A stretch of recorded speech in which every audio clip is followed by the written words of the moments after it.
Today we are producing more than 3 million pages, including more than 2,000 videos and 180,000 images.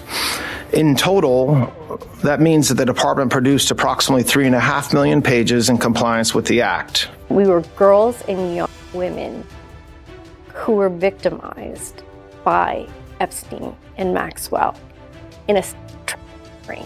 I know there are videos and photos.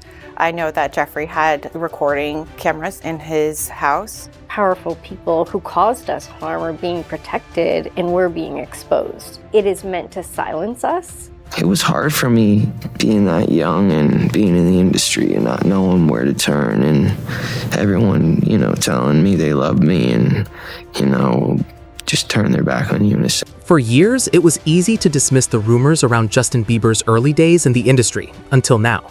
Because with new details coming out of the DOJ files, Ellen DeGeneres' name is suddenly being pulled into the same conversation, and people are starting to ask what really happened in those private spaces Bieber was never supposed to talk about.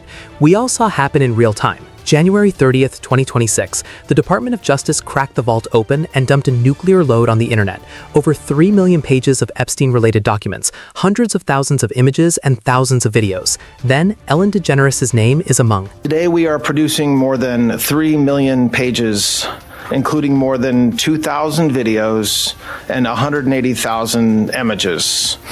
In total, that means that the department produced approximately 3.5 million pages in compliance with the Act. Now, at first, it didn't seem shocking. Her name appeared among hundreds of high-profile individuals connected in different ways to the broader investigation. But once people started looking closer, not only on the list alone, but also on patterns, things began to shift. Because Ellen wasn't just a random name in Hollywood. She had connections, and one of those connections led directly to Sean Diddy Combs. Is that going to be a new thing? Are you going to try to be early? Yes, I'm trying to be early. Are you going to be early for my party? Yes, I am. No. No. I have to arrive fashionably late. All right. Not too late, though. Not too late? Not too late, please. What time would you like me there? I'll tell you later. Okay. But not too late. Because, once you get there, the party really starts. Yeah. You know what I'm saying? I got you. I promise you I'm not going to let you down on this big one. All right, For good. real. Good. Your shoes, your feet are going to have blisters. You're going to be dancing so hard. I can't. Now, that's where things start to tighten, because Diddy has been tied, at least publicly, to a certain kind of environment. Private gatherings, controlled spaces, guest lists that never go public. The kind of places where phones are taken, nothing leaks, and what happens inside stays inside. And here's the uncomfortable part. Justin Bieber was in that world at a very young age. 13 years old, fresh out of Canada, stepping into fame with no real understanding of what that industry looked like behind the scenes. At first, it looked like mentorship. Usher guiding him, introducing him to the right people, opening doors. But one of those doors led to Diddy.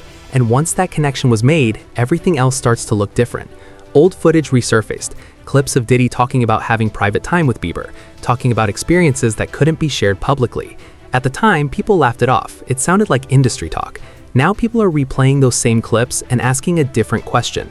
What exactly was happening during those moments that couldn't be talked about? Check this out, yo. Justin, you ever seen the movie 48 Hours? Right now, he's having 48 hours with Diddy, him and his boy. They're having the times of their lives, like where we hanging out and what we doing. We can't really disclose, but it's definitely a 15-year-old's dream. I have been given custody of him. He signed to Usher. He signed to Usher. I had legal guardianship of Usher when he did his first album. I did Usher's first album.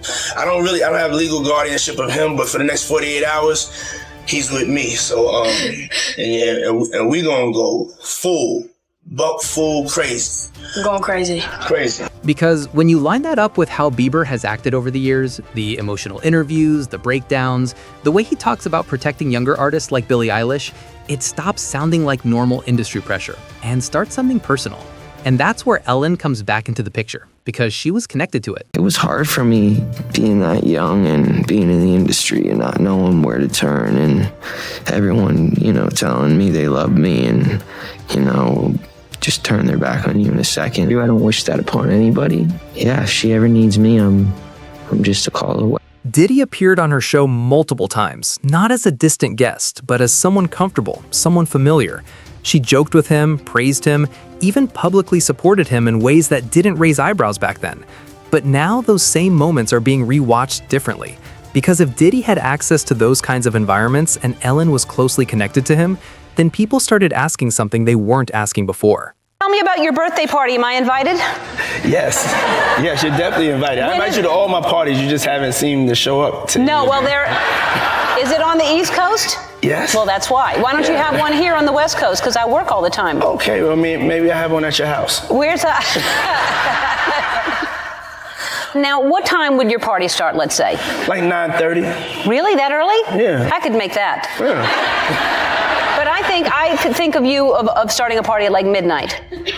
Like, what time will it go till? That's a different type of party, though. It'll go from like 9:30 to like maybe 3 o'clock, 3 o'clock. And then, we have the top 2 floors of the hotel. And then it will carry on there? Yeah. Then the after party. No, I know about. How close was she to those same spaces? And more importantly, who was she around when those things were happening? Now bring it back to Bieber, because this isn't just about connections anymore. There are claims, conversations, and patterns suggesting that Bieber wasn't just around industry figures. He was around environments that weren't meant for someone his age, private gatherings and isolated locations where normal rules didn't apply. And when people started connecting Epstein's world to similar environments, the question became harder to ignore. And then you bring in Ally Carter, someone who's been speaking on what allegedly went down in those same circles long before any headlines or lawsuits. And the picture gets even darker, to the point where not everything can even be broken down here. Favor. What does that mean? It was a party favor. I was somebody you could take off the table. So you're telling me they set on a table, like when you go to a birthday party and they have gift bags for everybody that comes that have candy and toys in them, and they set them on the table. So you're telling me at the freak off parties, they put on the table instead of gift bags, and then people can do what? Take you off the table. If these circles overlapped even slightly, then who crossed paths? Because Epstein's operation wasn't just about one location, it was about access. Access to people, power, and spaces where things could happen without consequence. So when Ellen's name appears in connection with those files, and her ties to figures like Diddy are already established, people start drawing lines. And once those lines start connecting, Bieber's story starts to look different. Because now you're not just looking at a young artist navigating fame, but a kid placed in environments he didn't choose. He was surrounded by powerful adults. And then there's the detail that keeps resurfacing, the behavior of Bieber cutting people off, distancing himself from those who helped build his career, speaking about betrayal in ways that feel deeper than business. Even that moment where he talked about wanting to protect Billie Eilish, that wasn't random. That sounded like someone who had seen something that he didn't want someone else to experience. Wish that upon anybody. Yeah, if she ever needs me, I'm just a caller. And once you connect that to the kind of environments being described around Diddy, Epstein, and those private spaces, the picture gets darker. Because then the question isn't just what happened, it's who allowed it to happen. Because Usher introduced him, Diddy spent time with him, and Ellen was connected to that same circle. So who made sure nobody talked about it? Then there's another layer people can't ignore, timing. Because right as more pressure started building around the Epstein files and more attention started shifting back to those names, Ellen quietly stepped away with no major explanation. And when you line that up with everything else, the connections, resurfaced clips, and patterns, it raises a different kind of question. Was that just a coincidence? Maybe. Because if more information was about to surface, being far from the center of it suddenly matters. Losing their mind. She sounded so sincere, didn't she? Very sincere. Virtually choke on her words. But the best one for me is Ellen DeGeneres, who is, by the way, a very nasty person. I've had dealings with her in Australia. Could I tell you some stories about that cow? But anyway, good riddance to her. But, she was quite friendly with that P. Diddy bloke, wasn't she? Well, this is why I say release the Diddy files. Yeah. So, files. Come on, Donald Trump, we want to know whose name. So maybe she's hightailing out of there before all that is thrown at her as well. But what a bunch of hypocrites. And that's what makes this whole thing harder to dismiss, because none of these pieces alone proves anything. But together, they tell a story that feels too consistent to ignore. A young artist placed in powerful circles too early, a network of people with access to private environments, a list of names that keeps resurfacing, and a silence that lasted for years until now. So now the question isn't just what the DOJ files revealed, it's what they hinted at, what they connected, and what they might still be holding back. Because if Justin Bieber was really in those spaces at that age, surrounded by those people, what exactly did he see? And how many others were there that nobody is talking about? Drop your thoughts below, and don't forget to like, subscribe, and check out our next video on the end screen.